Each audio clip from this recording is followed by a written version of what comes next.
Hello everybody. आज मैं आपको बताने जा रही हूँ कि हमने किस तरीके से 9th क्लास में फ़िज़िक्स की प्रिपरेशन करनी है। फ़िज़िक्स यानी कि आपका फर्स्ट चैप्टर है, दैट इज़ मोशन। अब motion is a very lengthy chapter, तो हमको quick revision before the exam, चूँकि इस बार लिटिल बिट डिफरेंट आ रहा है, सब्जेक्टिव नहीं आ रहा, ओनली दी ऑब्जेक्टिव पार्ट आ रहा है।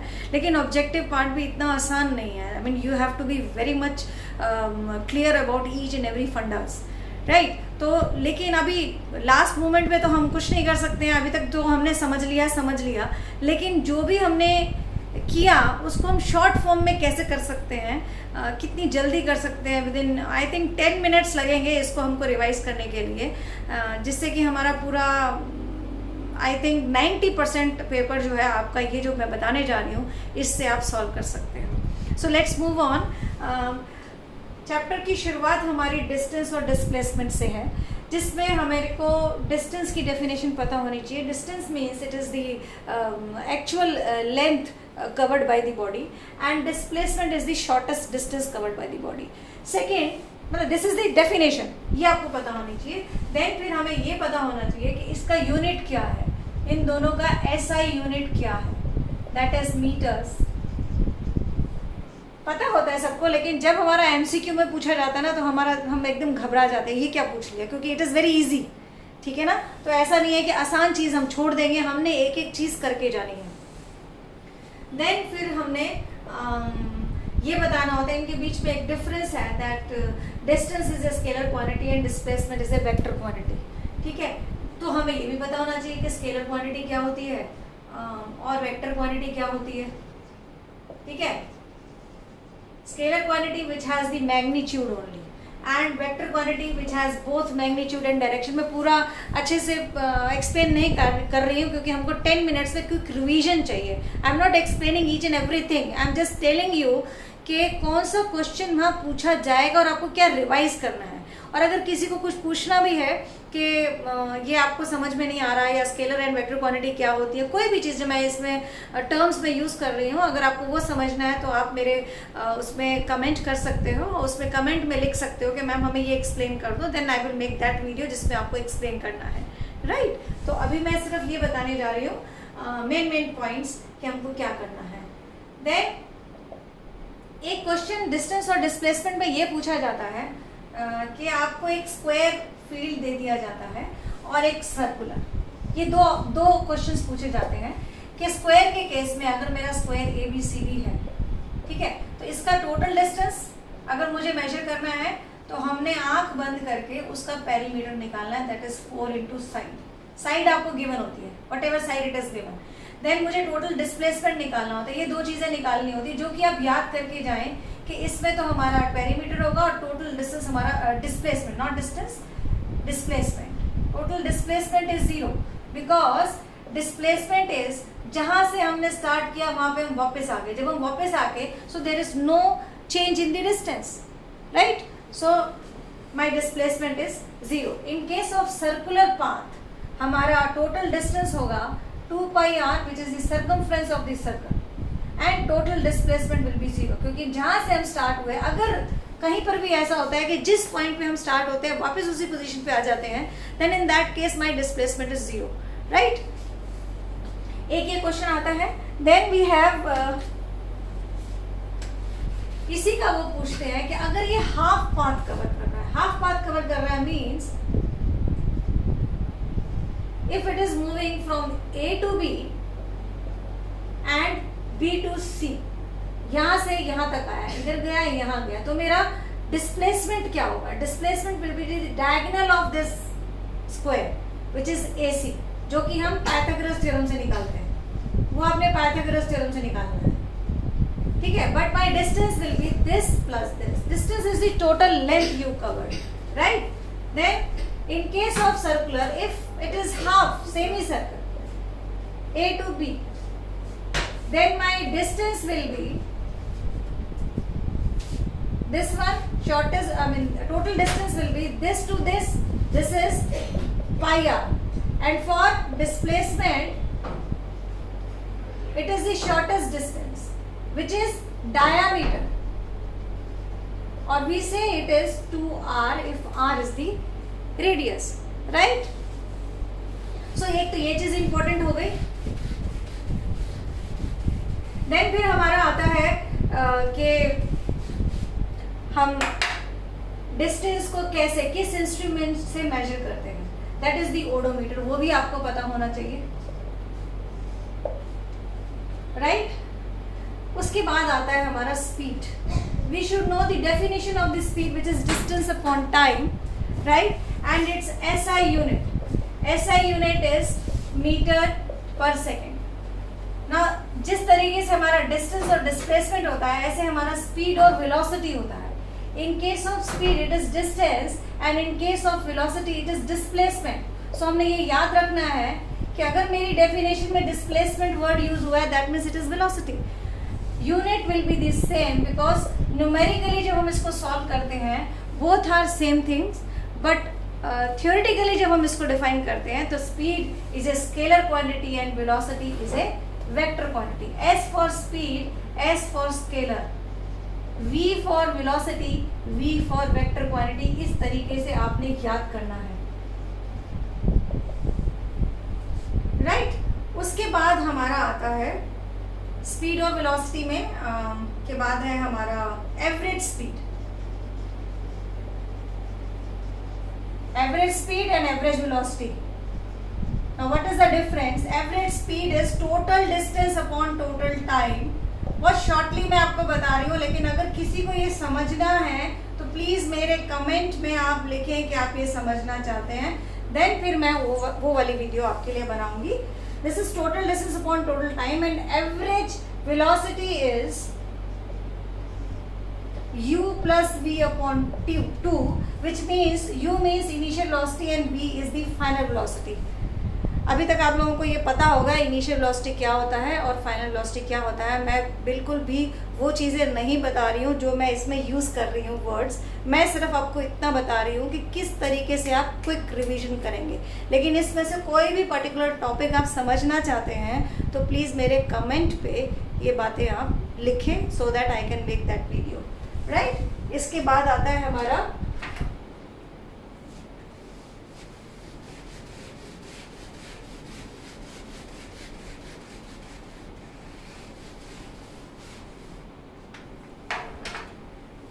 एक और पॉइंट था कि किसी भी बॉडी की average speed can not be zero. ये भी एग्जाम में पूछा जाता है, average speed can not be zero but average velocity can be zero. Please keep this thing in mind. ये भी ऑप्शंस में दिया जाता है या assertion और reason में ये क्वेश्चन पूछा जाता है that average velocity can be zero because when we talk about the velocity means we are talking about the direction. So direction तो पॉजिटिव और नेगेटिव दोनों हो सकती है, इसलिए उसका वैल्यू जीरो आ सकती है। लेकिन एवरेज स्पीड कभी भी जीरो नहीं हो सकती क्योंकि it is the total distance, it is always the sum. तो इसमें तो साइन तो होता ही नहीं, प्लस और माइनस होता ही नहीं है, इसलिए हमेशा उसको ऐड ऑन किया जाता है, right? Then we have uniform and non uniform motion. हमें बेसिक फंडा पता होना चाहिए दोनों में डिफरेंस। मैं ग्राफिकली बता देती हूँ, इसका ग्राफ भी आता है कि अगर मेरी स्ट्रेट लाइन है, if this is speed time graph, और अगर मेरी स्ट्रेट लाइन है then it is uniform motion, and if it is curved line then it is non-uniform motion. Graphically हम इस तरीके से डिफाइन करते हैं। डेफिनेशन डेफिनेटली आपको डेफिनेशन तो पता होनी चाहिए। when the body is moving with uniform speed and when the body is not moving with uniform speed then it is non-uniform motion. इसके बाद आता है हमारा, हमको क्या करना है, एक हमारा न्यूमेरिकल्स में आता है कि हमारे को मीटर पर सेकेंड को किलोमीटर पर आवर में चेंज करना है, ठीक है? So what we have to do, metre per second को किलोमीटर पर आवर में चेंज करना है तो आपको 18/5 से उसको मल्टीप्लाई करना पड़ेगा, जो भी क्वांटिटी हमारे को गिवन है। फॉर एग्जाम्पल मुझे दिया हुआ है 5 मीटर पर सेकेंड, मुझे इसको किलोमीटर पर आवर में चेंज करना है तो मैं इसको 18/5 से मल्टीप्लाई करूंगी, then it will become 18 kilometre per hour. Similarly इसका कन्वर्स भी आता है कि किलोमीटर पर आवर को मुझे मीटर पर सेकंड में चेंज करना है तो मैं इसका रेसिप्रोकल कर दूंगी, कि अगर मुझे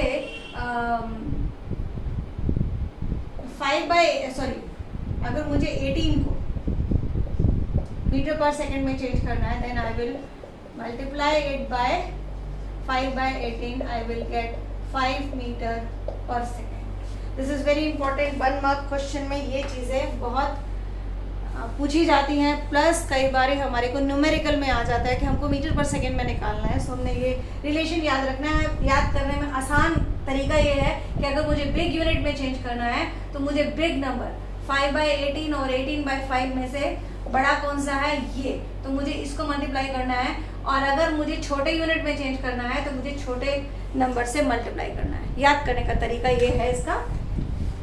देन उसके बाद हमारे पास आता है acceleration. Now you should know the definition of the acceleration, which is change in speed per unit time। ठीक है, पर यूनिट टाइम। देन हमें इसका SI यूनिट पता होना चाहिए, which is metre per second square. एक तो इस तरीके से लिखा जाता है, प्रिंट अगर किया जाता है, या तो ऐसे भी किया जाता है MS-2 करके। तो आपने ये चीज़ ध्यान रखनी है कि मेरा ये जो यूनिट है इसमें ऊपर नेगेटिव है, means it is metre per second square. ठीक है।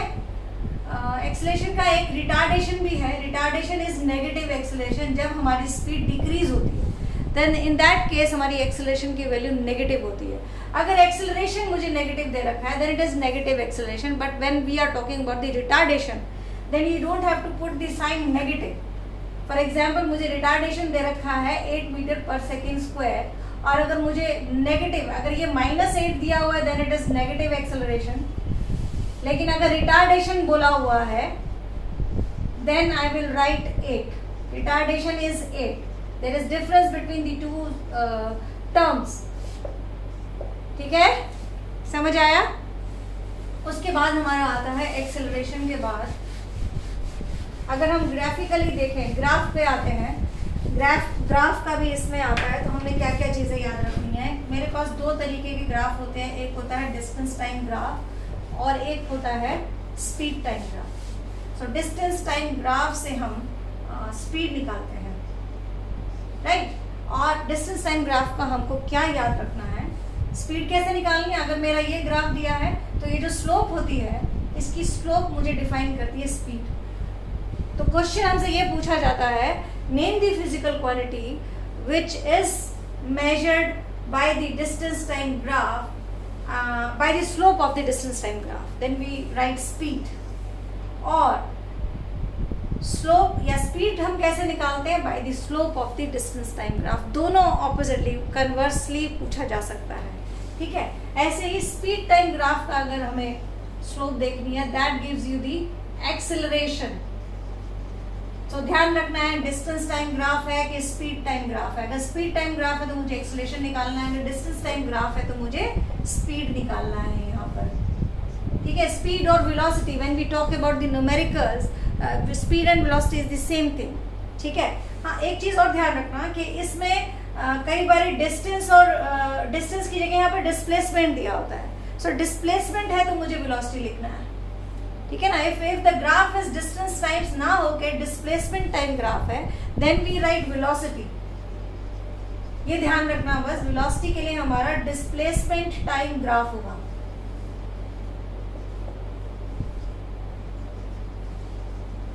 ठीक है। इसके बाद हमारा आता है कि अगर मुझे स्पीड टाइम ग्राफ दिया है और मुझे डिस्टेंस निकालना है then whatever graph it is, for example ये ग्राफ है मेरा, तो मैं यहाँ से परपेंडिकुलर ड्रॉप करती हूँ और जो एरिया आता है, this is speed time graph, जो एरिया आएगा वो मेरा डिस्टेंस डिफाइन करेगा। We find the distance by the area occupied. ये ध्यान रखना है, एरिया मीन्स, अभी किसी बच्चे के एग्जाम में आया हुआ कि आप जो एरिया निकालते हो इसमें ग्राफिकली, उससे आप जिस भी फिजिकल क्वांटिटी को मेजर करते हो उसका यूनिट बताएं। सो किसी भी तरीके से तोड़ मरोड़ के वो पूछेंगे तो आपने क्या लिखना, मुझे मालूम है डिस्टेंस हम निकालते हैं तो डिस्टेंस का ऐसा यूनिट क्या है, मीटर्स। तो 4 ऑप्शंस दे रखी थी, उसमें आपको मीटर्स को टिक करना है। यस।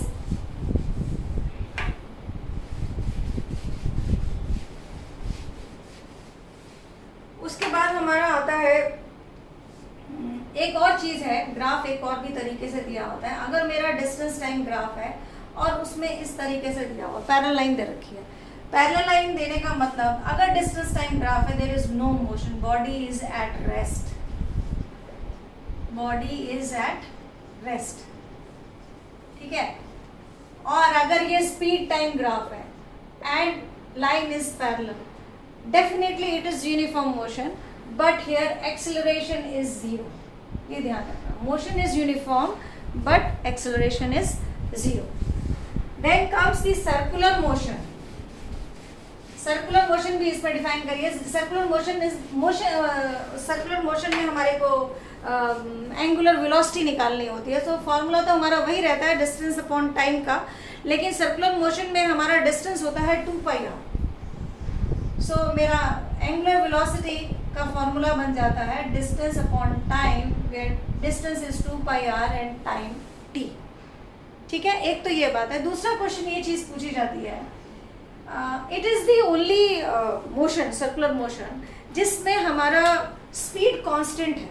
स्पीड कांस्टेंट होने के बावजूद भी it is called accelerated motion. ये एग्जाम में पक्का आता है कि अगर बॉडी जो है सेम स्पीड से, कोई ऐसा एग्जाम्पल बताएं कि बॉडी सेम स्पीड से मूव कर रही है तब भी उसकी मोशन एक्सेलरेटेड है, that is the circular motion. This is because in circular motion the direction is changing, speed remains constant but direction is changing. जैसे मान लो कि एक मैंने थ्रेड से स्टोन टाई किया हुआ है, पहले इधर आया फिर इधर आया, इस तरीके से इसकी डायरेक्शन चेंज होती चली जा रही है। So direction is changing, that means the body is accelerating. तो सर्कुलर मोशन में क्या क्या आ सकता है? मेरी गो राउंड आ सकता है, उसका पूछ सकते हैं कि मेरी गो राउंड में कौन सी मोशन है, it is accelerated motion. Satellites का आ सकता है कि जब वो अपने ऑर्बिट में मूव कर रहे होते हैं तो it is also circular motion, then in that case also the motion is accelerated. Yes, इसके बाद हमारा लास्ट पार्ट आता है, that is the equation of motion. हमारे पास 3 इक्वेशन ऑफ मोशन है।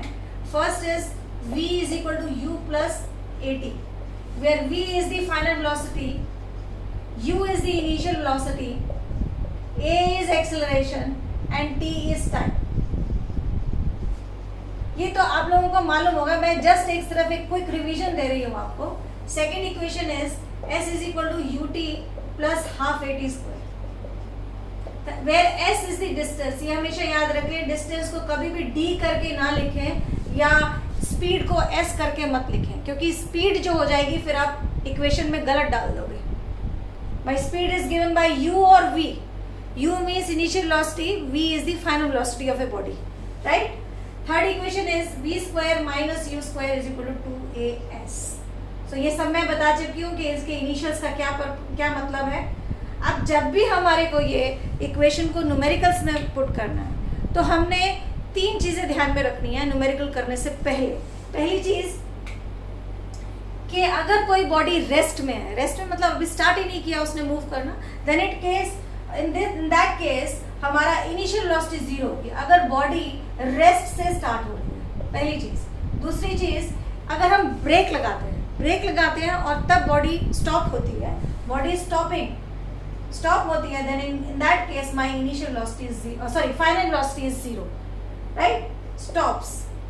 एंड इसके साथ में हमने ये भी याद रखना है कि इस केस में हमारा एक्सेलरेशन जो होगा वो नेगेटिव होगा, क्योंकि स्पीड हमारी डिक्रीज होगी। सो एक्सेलरेशन हमारी नेगेटिव में आएगी, right. Then third is, if the body is moving with uniform speed, then in that case my acceleration is 0. Uniform speed means there is no change in velocity, no change in speed, then my acceleration is 0. So before solving these equations or before solving the numericals, these 3 things has to be kept in mind. Yes? So this is all about the whole chapter I have covered. I think it will be helpful to you. Thank you.